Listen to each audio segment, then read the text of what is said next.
Terima kasih Roh Kudus. Di dalam nama Yesus kami berdoa dan bersyukur. Haleluya, haleluya. Amin. Kami bersyukur kepadamu Tuhan. Kasih Allah kami sungguh telah terbukti ketika Engkau mati di kayu salib. Kami mau menyembahmu Tuhan. Kami mau bersekutu di dalam-Mu. Kami mau merasakan sungguh besar kasih bagi kami. Itu dahsyatnya kasih-Mu bagi kami. Sungguh terbukti Tuhan. Sungguh terbukti kasih-Mu bagi kami Bapa. Haleluya Yesus. Haleluya Roh Kudus. Haleluya Roh Kudus.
telah mati bagi kami. Dia Yesus yang telah memulihkan hidup kami. Dia Yesus yang telah menyelamatkan hidup kami. Kami mau bersyukur kepadamu Tuhan. Oh haleluya. Haleluya, haleluya. Haleluya.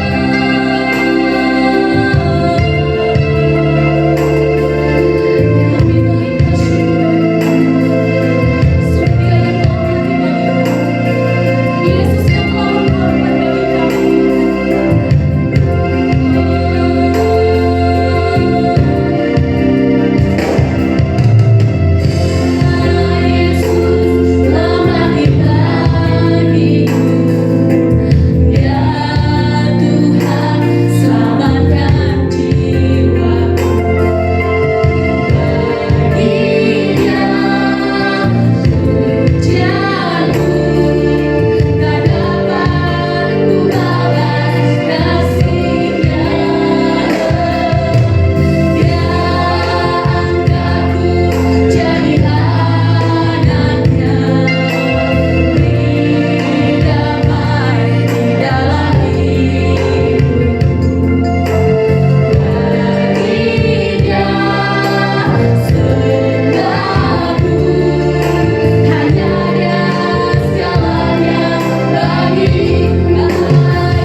Terima kasih Bapa, biarlah kami bersyukur selalu dan mengucap syukur senantiasa kepadamu Tuhan, karena kami percaya ada Tuhan bersama dengan kami. Terpujilah Tuhan sekarang dan sampai selama-lamanya. Di dalam nama Tuhan Yesus kami berdoa dan bersyukur. Sama-sama kita katakan, amin.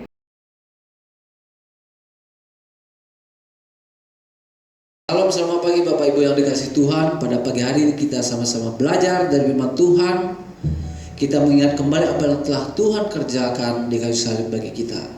Pada pagi hari ini saya ingin mengangkat tema yang berjudul kasihnya sempurna bagi kita. Karena hanya kasih Tuhanlah sempurna bagi kita, Bapak Ibu ya. Kalau kasih manusia ya, mungkin Bapak Ibu sering mengalami sendiri seperti apa orang yang kita anggap baik tiba-tiba mengecewakan kita. Orang yang kita percayai tiba-tiba mungkin melakukan sesuatu yang tidak berkenan di hati kita ya. Tetapi kasih Tuhan itu sempurna bagi kita ya. Dia rela mati di kayu salib untuk menebus dosa kita. Bapak Ibu tahu bahwa upah dosa ialah maut ya. Dan juga di firman Tuhan dikatakan bahwa semua orang telah berbuat dosa dan telah kehilangan kemuliaan Allah. Jadi lewat kematian Tuhan Yesus ya, kita yang tadinya tidak layak di hadapan Tuhan dilayakkan dengan kematian Tuhan Yesus. Ketika kita mempercayai kematian Tuhan Yesus ya. Dan pada pagi hari ini saya ingin mengajak kita melihat bagaimana pengorbanan Tuhan itu sungguh luar biasa dalam kehidupan kita ya. Kalau kita lihat di Yesaya 53 ayat 3 sampai ayat yang kelima ya, saya akan bacakan ayatnya untuk kita. Ia dihina dan dihindari orang, seorang yang penuh kesengsaraan dan yang biasa menderita kesakitan. Ia sangat dihina sehingga orang menutup mukanya terhadap dia, dan bagi kita pun dia tidak masuk hitungan. Ayat 4. Tetapi sesungguhnya penyakit kitalah yang ditanggungnya dan kesengsaraan kitalah yang dipikulnya. Padahal kita mengira dia kena tulah, dipukul dan ditindas Allah. Tetapi dia tertikam oleh karena pemberontakan kita, dia diremukkan oleh karena kejahatan kita. Ganjaran yang mendatangkan keselamatan bagi kita ditimpakan kepadanya, dan oleh bilur-bilurnya kita menjadi sembuh. Bapak Ibu bisa bayangkan ya, di ayat yang ketiga dikatakan ia dihina dan dihindari orang ya. Allah yang begitu luar biasanya, dia yang menciptakan manusia dengan segala isinya. Di firman Tuhan di ayat ini dikatakan ia dihina dan dihindari orang ya. Oleh karena apa? Oleh karena dosa kita ya. Dia melakukan semuanya itu karena dosa kita. Dia melakukan semuanya itu supaya kita diselamatkan. Kalau mungkin Bapak Ibu pernah menonton film The Passion of the Christ ya, kita bisa melihat di cerita itu ya, pengorbanannya sungguh luar biasa ya. Secara manusia mungkin kita nggak kuat untuk melihat, untuk menyaksikan film tersebut ya. Tapi itulah yang memang Tuhan kerjakan bagi kita. Jadi Bapak Ibu sekalian, pada pagi hari ini saya ingin mengajak kita kembali mengingat apa yang telah Tuhan kerjakan dalam kehidupan kita, apa yang telah Dia berikan kepada kita ya. Di tengah-tengah masalah seperti ini, di tengah-tengah sakit penyakit, biarlah kita juga belajar percaya sepenuhnya kepada Tuhan. Karena di bagian ayat yang kelima dikatakan, dan oleh bilur-bilurnya kita menjadi sembuh. Oleh bilur-bilurnya kita menjadi sembuh. Sungguh luar biasa Tuhan kita ya. Kalau kita bayangkan udah beberapa bulan virus ini melanda seluruh dunia, sampai saat ini belum ada vaksin atau belum ada obat yang cocok untuk menyembuhkan. Itu mengingatkan kita kembali bahwa manusia itu terbatas. Ketika kita memandang kepada manusia ya, kita lihat sekarang di negara-negara hebat, negara-negara terkenal, mereka pun tidak bisa melawan penyakit ini ya. Mereka tidak bisa menghindar dari penyakit ini ya. Jadi saya ingin kita juga di tempat ini, anak-anak Tuhan ya, kita harus memiliki iman kepada Tuhan, memiliki iman kepercayaan kepada Tuhan ya. Karena di firman Tuhan bisa bekerja dalam kehidupan kita ketika kita memiliki iman kepada Dia. Ketika kita memiliki iman percaya kepada Tuhan. Jadi pada pagi hari ini saya ingin kita kembali menyadari bahwa pengorbanan Tuhan sungguh sempurna bagi kita. Ya. Makanya ada lagu yang mengatakan kasih yang sempurna telah kuterima darimu. Ya. Bukan karena kekuatan kita, bukan karena kehebatan kita, tetapi karena Tuhan mengasihi kita. Manusia tidak bisa jauh daripada kasih Tuhan. Manusia tidak bisa, seharusnya manusia tidak bisa lepas dari penyertaan Tuhan. Tetapi yang terkadang membuat kita jauh lepas daripada Tuhan ketika kita mengandalkan kekuatan kita, ketika kita mengandalkan kehebatan kita. Ya. Jadi pada pagi hari ini saya ingin mengajak kita kembali mengingat kembali tentang pengorbanan Tuhan dan lebih sungguh-sungguh lagi percaya kepada Tuhan, lebih sungguh-sungguh lagi memiliki iman kepada Tuhan. Dan saya yakin dan percaya bahwa setiap orang yang sungguh-sungguh percaya kepada Tuhan, hidupnya tidak akan pernah dipermalukan, hidupnya tidak akan pernah Tuhan tinggalkan. Bahkan dikatakan di Mazmur pasal 23, bahkan di dalam lembah kekelaman aku tidak takut bahaya, karena ada Tuhan yang menyertai kita. Jadi Bapak Ibu, kita harus menyadari bahwa di dalam situasi apapun kita ingat kembali ada Tuhan yang menyertai kita. Ada Tuhan yang selalu menopang kita, membimbing kita. Ya. Dan di ayat terakhir kita buka sebentar di 2 Korintus pasal 5. Ya. 2 Korintus pasal 5 ayat 21.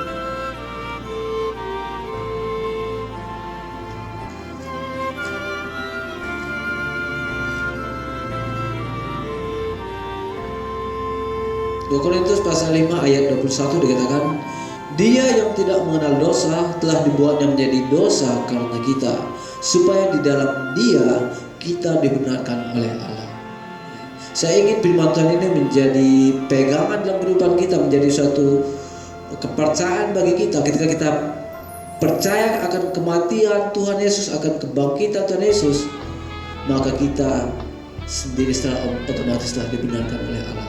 Bukan karena kerja keras kita, tapi karena pengorbanan Tuhan Yesus di kayu salib. Inilah firman Tuhan yang bisa saya bagikan pada siang hari ini. Biar kita semua diberkati dan kehidupan kita dari hari ke hari semakin teguh di dalam Tuhan. Tuhan Yesus memberkati.